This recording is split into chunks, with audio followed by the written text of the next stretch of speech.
off when I'm getting too boring, or tell me that that's not quite what you want, or something like that. Don't hesitate. So you'll have to start with the questions, I think, probably, and then you'll get me started in the right on the right track. Well, how did you decide to take chemistry as a major? Chemistry as a major was one of the subjects which, of course, was quite important during the war, because I went through high school during the war, and in fact, when it came to going to college, going to university, there were not too many options, and I'd always been quite interested in chemistry. I think it was probably when I was about 15 that I really got turned on.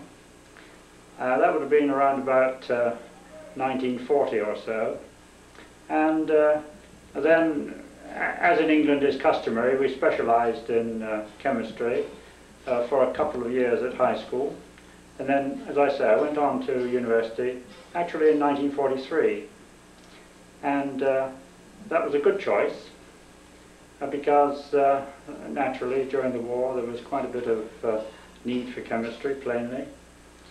And I got into solid state chemistry through really the interest of my professor in explosives research, and that was Garner, W.E. Garner, right? Do you know the name perhaps?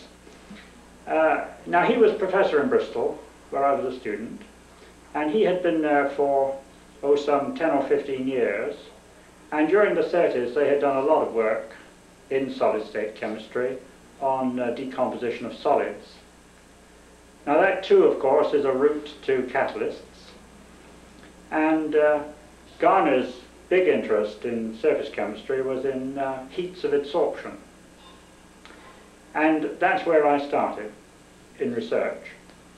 It was first with oxidizing copper to copper oxide, studying the properties of cuprous oxide, and in doing heats of adsorption. Now the relevance of cuprous oxide was that it of course is not only a catalyst but also a semiconductor, and in Bristol where I was working at that time there was a strong school of physics, and in particular Neville Mott was professor of physics. And so as a graduate student, I would go regularly to Neville Mott's lectures. It was the days when the book called Mott and Gurney was a classic. It was a new book in those days. And so I got interested in copper oxide as a semiconductor. And it was really from there that, together with Tom Gray, we started to look at adsorption on cuprous oxide as a semiconductor, and Tom Gray measured the changes in semiconductivity during adsorption, and I measured the heats of adsorption. So that was the beginnings of it, and I don't know if you recall this period from about 1948 on into the early 50s. There was a great deal of interest in oxides as semiconducting materials, and as you may recall, the idea of classifying catalysts on the basis of their semiconductivity was something that we developed quite strongly during the 50s. But I came to the States in 51 and went to Princeton and worked with Hugh Taylor.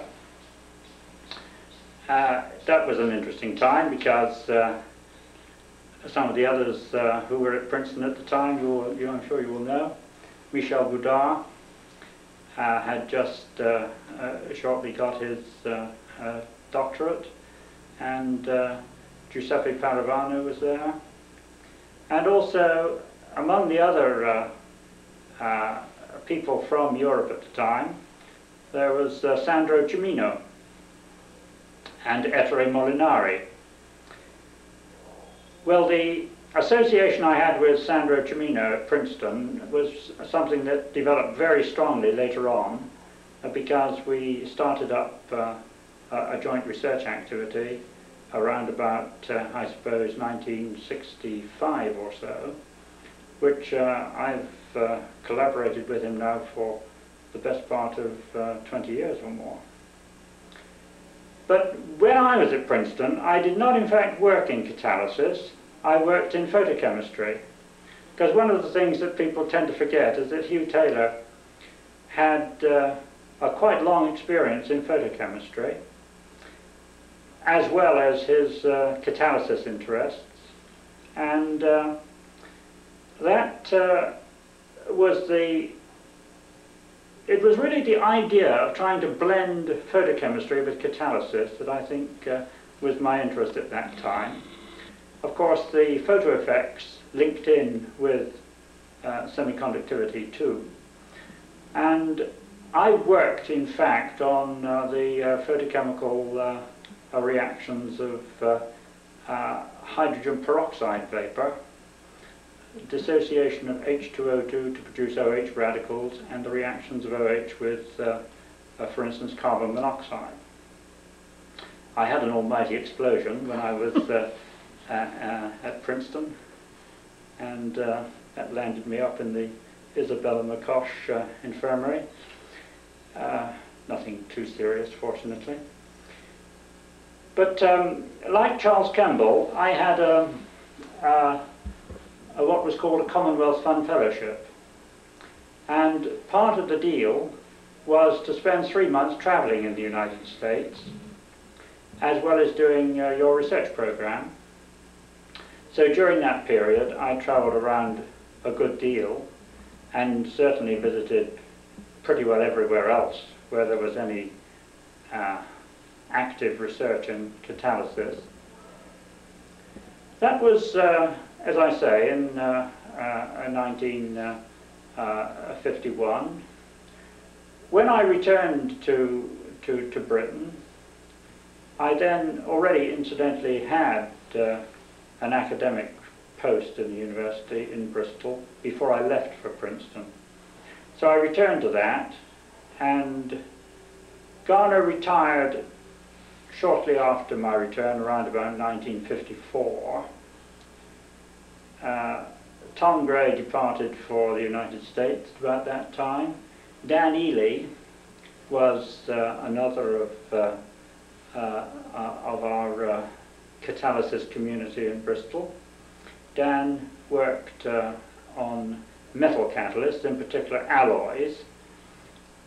In fact, to return for a moment to talk about the solid state aspects, just in as much as there was the book of Mott and Gurney, which was dealing with ionic crystals and oxides, so of course there was the book of Mott and Jones, which had dealt with the theory of metals and alloys.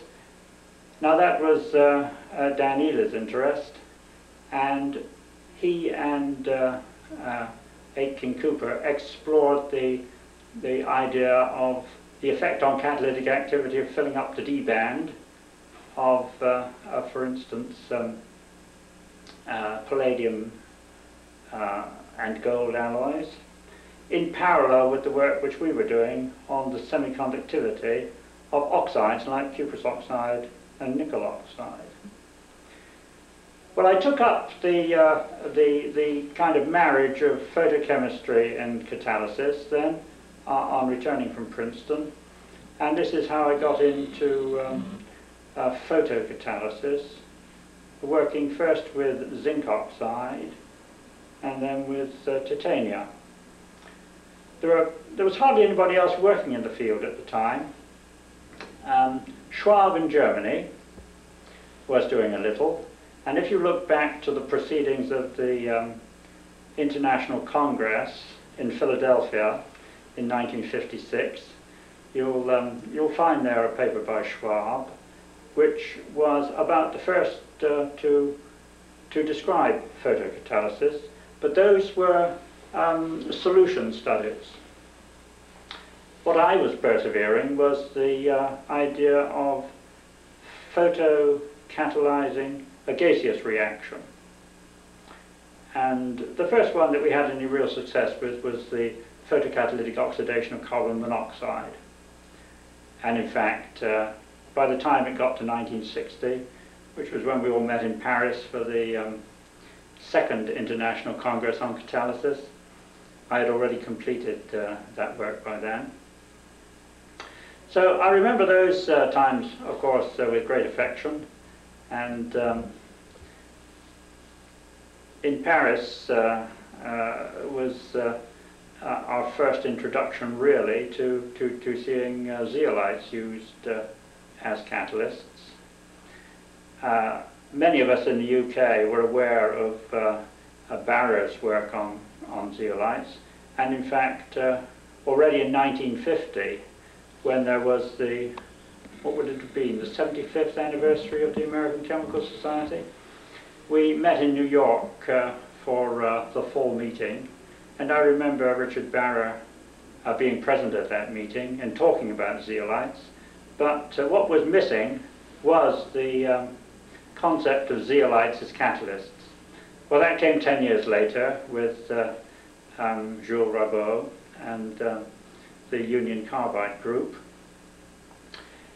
And shortly after that, I started to work in zeolites myself. Trying to think then what I was doing during the late 1950s and early 1960s, I was still deeply involved in heats of adsorption. The only other group in catalysis who were keenly interested in heats of adsorption were Stanley Teichner and Pierre Gravel in Lyon. But I ought just to interject here that heats of adsorption was also the interest of Ralph Beebe in Amherst.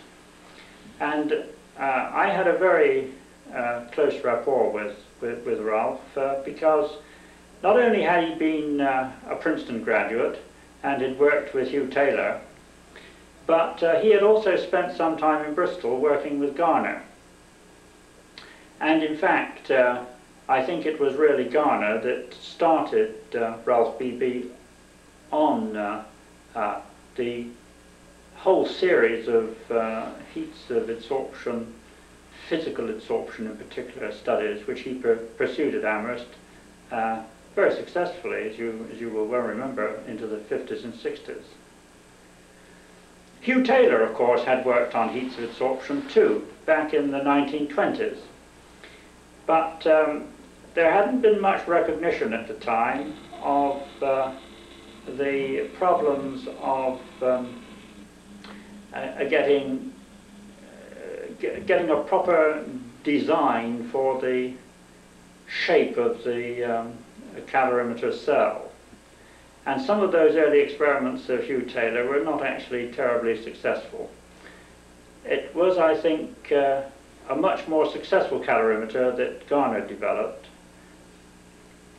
That heats of adsorption era during the 1930s also involved Dennis Dowden, who was another Bristol graduate. Dennis worked on heats of adsorption in Bristol, and then he transferred to Amherst and worked with Beebe for a time. And that association extended on to some of my students. I can think of Rondell, who came to work in the States in the late 50s, first with Beebe and then in Houdry. Several others of my students followed Rondell to Amherst, and so I kept the association with Ralph Beebe. And of course, from time to time, I used to come over for the spring adsorption meeting that Ralph Beebe used to organize in Amherst.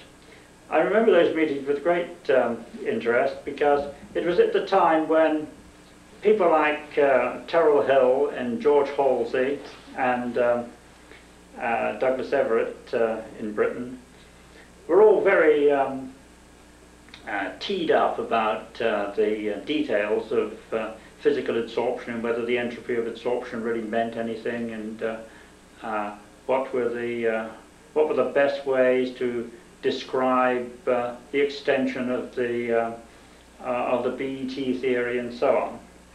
And things were very lively in physical absorption during the 1950s. And Amherst provided quite a nice focus. Ralph Beebe was an excellent host, and you may well remember too the guys from Godfrey L. Cabot who used to come along to those meetings. How do you recall Garner as an individual? Well, Garner was really quite a quiet man, rather genial old boy. He used to smoke like a furnace. He very seldom was without a cigarette. He'd had a lot to do with the war effort, especially on the side of explosives research during the war.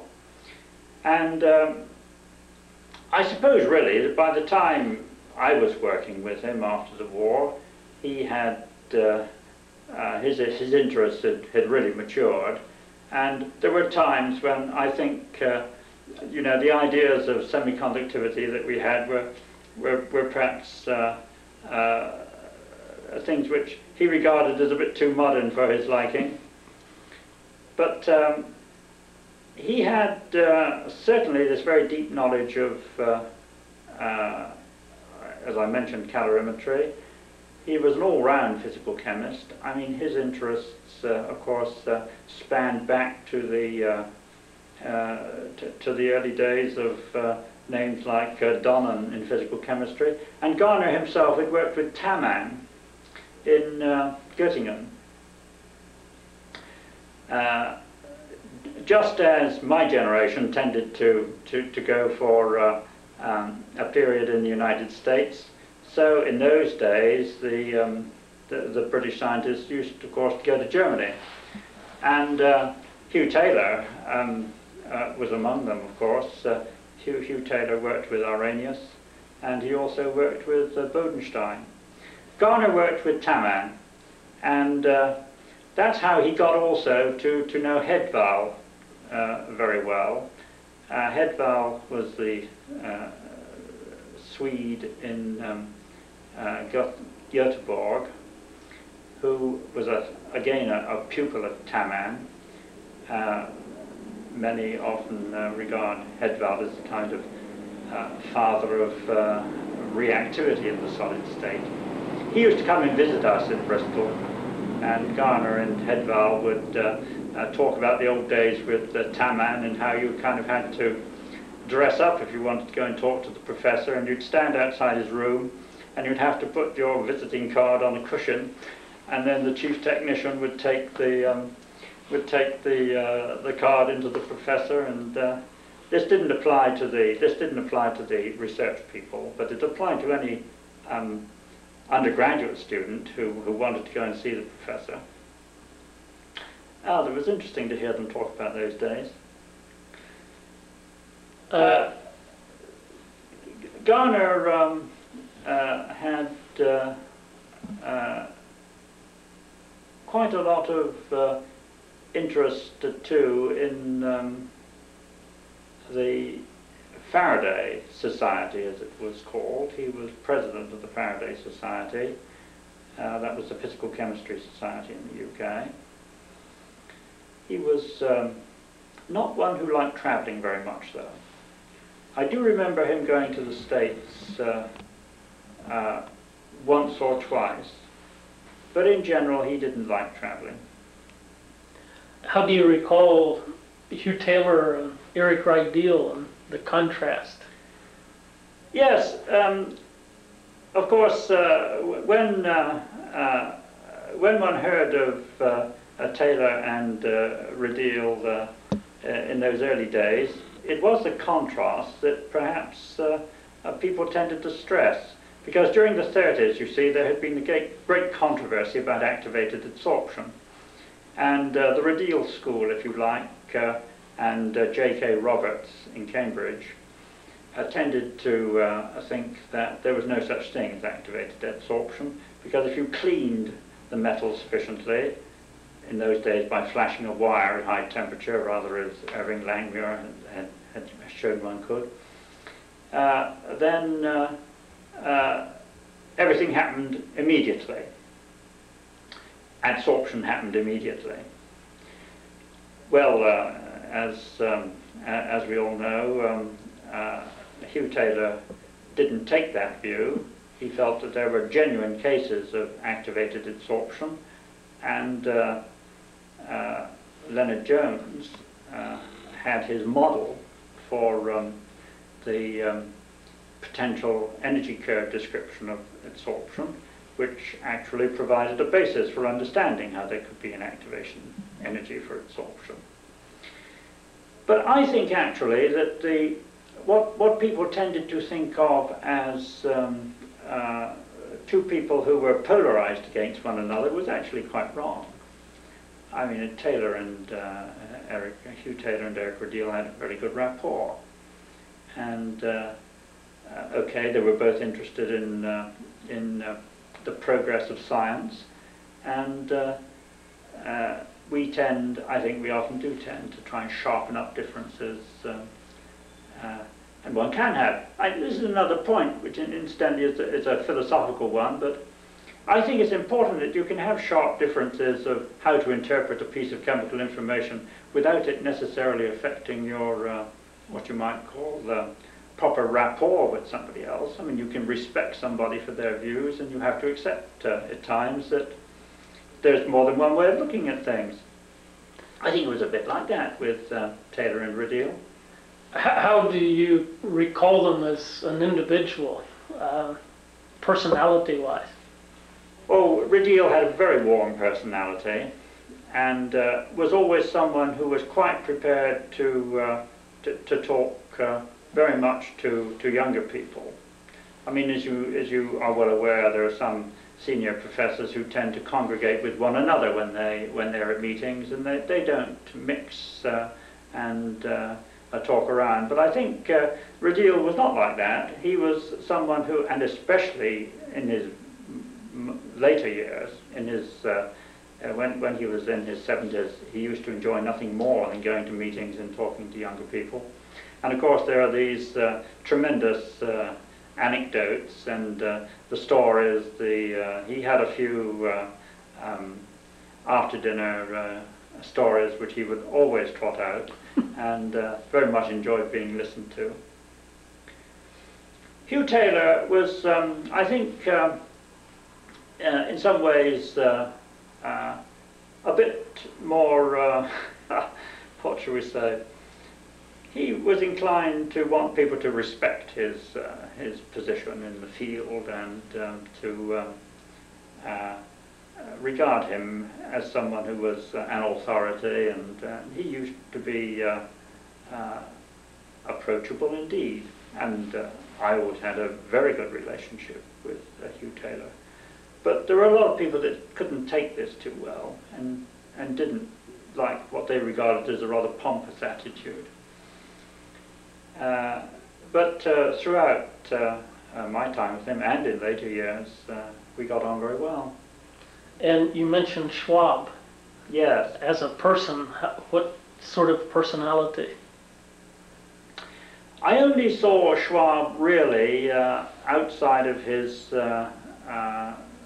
own country, because I would meet Schwab at meetings.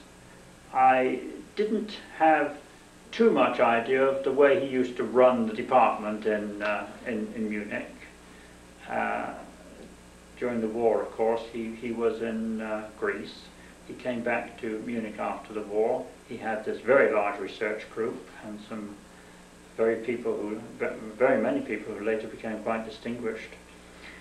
But again, I always got on very well with Schwab. I met him first when he came to the UK in 1950, when he presented for the first time his work on the Hume-Rothery alloys and the decomposition of formic acid. And of course, there were not too many meetings where the people who had been isolated from us during the war got together. I met him then for the first time. I met him again, of course, in Philadelphia, I remember, in 1956, when we came for the first International Congress on Catalysis, and we had this common interest in photocatalysis. He also worked very much on semiconductivity and catalysis. We had an overlap there. I quite often used to talk to him about this and found him a very pleasant person. We met much in later years too, and I had a great respect for him. And the Journal of Catalysis, how did that start? Well, the journal began around about 1963 in a rather small way. In fact, it was quite difficult to get it going at the beginning. De Boer and Selwood, Pierce Selwood was at Northwestern in those days, and there were quite difficulties in getting the journal off the ground during the period around about 1966, 1967. Jan de Boer came to Bristol as a visiting professor in 1969, and it was about the time when he was thinking of retiring, and he asked me at that time whether I would have an interest in taking on his mantle, as it were, as the European editor of Journal of Catalysis. We talked about it quite a bit, I remember, during that year, and I decided that I would do it. And so I started as editor in 1970. I think by that time, not more than about 500 papers had been submitted to the journal in Europe, and probably about the same number in the United States. Now, of course, we are, I don't know, the numbers are way up into the thousands, 10,000 or more, and it's been quite a success story, I think. The journal has really established itself, and I worked with Pierce Selwood for, I suppose, 6 or 7 years, and then Keith Hall took over from Pierce Selwood when Pierce retired. How would you describe Selwood? Now, Selwood was someone who polarized people very strongly. I'm pleased to say I never crossed swords with Pierce, neither in research nor in any of the journal work. We always saw eye to eye with things on the journal side, but I'm well aware that he was a rather bristly character on the research side, particularly he was very sensitive to accuracy in magnetic measurements, and the relevance of really understanding what the magnetic methods meant, because there were a lot of people who were dilettantes in the field, and Pierce Selwood didn't suffer these at all gladly. I think you ought really to ask your Northwestern colleagues about some of the occasional frictions that turned up in Evanston. I was a visiting professor in Evanston for a quarter around 1961, and this was just at the time when Pierce was about to move to Santa Barbara. He had, I think, got himself a bit isolated from the others, but there was no doubt that he was a bit of a loner in some ways in pursuing the magnetochemical aspects of catalysis, but let's be clear, he had discovered quite a few interesting phenomena in the field that were difficult to measure. and hence they were a bit controversial because people weren't terribly clear whether they were artifacts or not. What do you recall as your most satisfying research to this point or occurrence in catalysis? Well, I suppose it was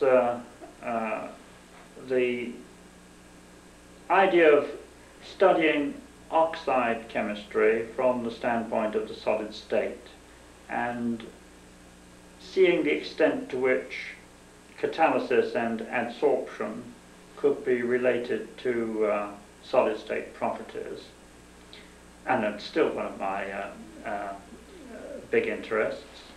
And the work which I began with Sandro Cimino on oxide solid solutions, I think that has been some of the most satisfying work that I have done. It's extended over some 10 or 20 years, but there are many interesting facets of studying the properties of transition metal ions as catalysts, which you can do by effectively isolating them in a diamagnetic matrix and studying their properties, therefore, in isolation from one another, as well as gradually increasing their concentration so as to give you interactions between the ions and seeing the effects of that. First on the solid state behavior and secondly on the surface behavior.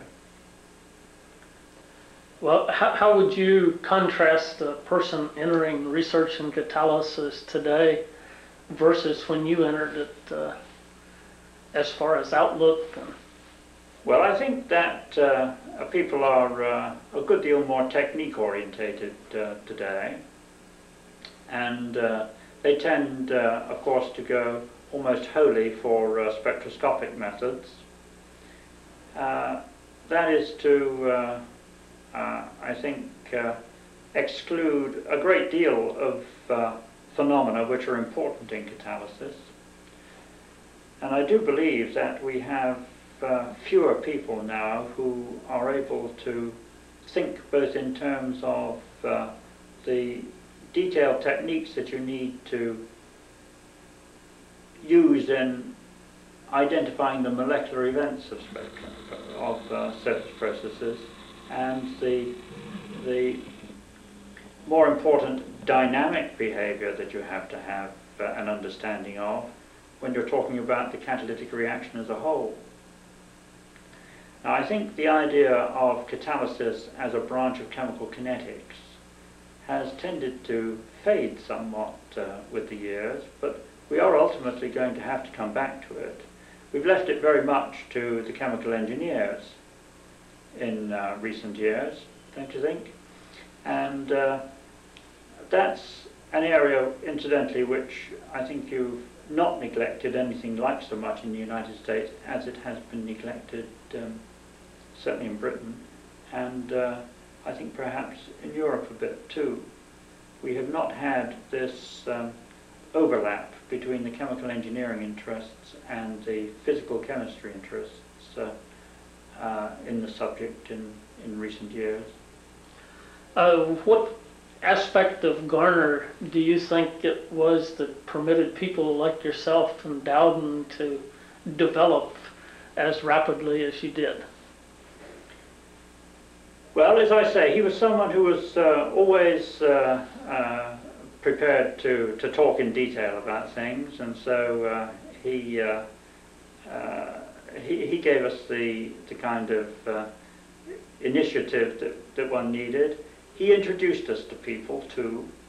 As I say, there was of course Mott, who was already in Bristol, and we had Charles Frank in Bristol too at that time, you know, and dislocations were a great thing around about 1950. Garner made sure that all these people interacted with one another.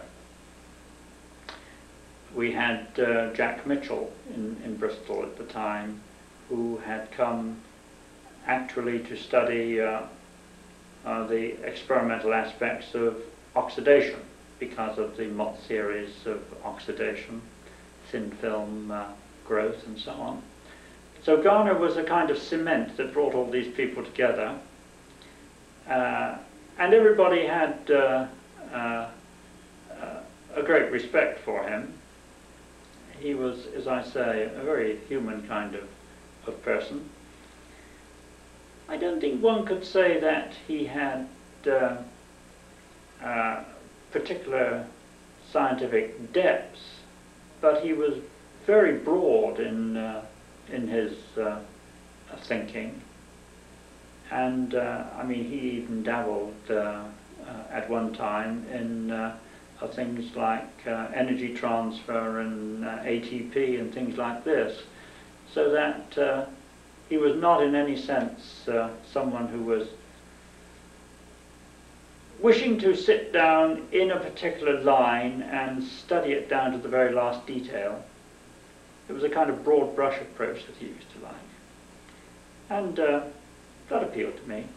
Who would you say had the greatest impact on you during your career?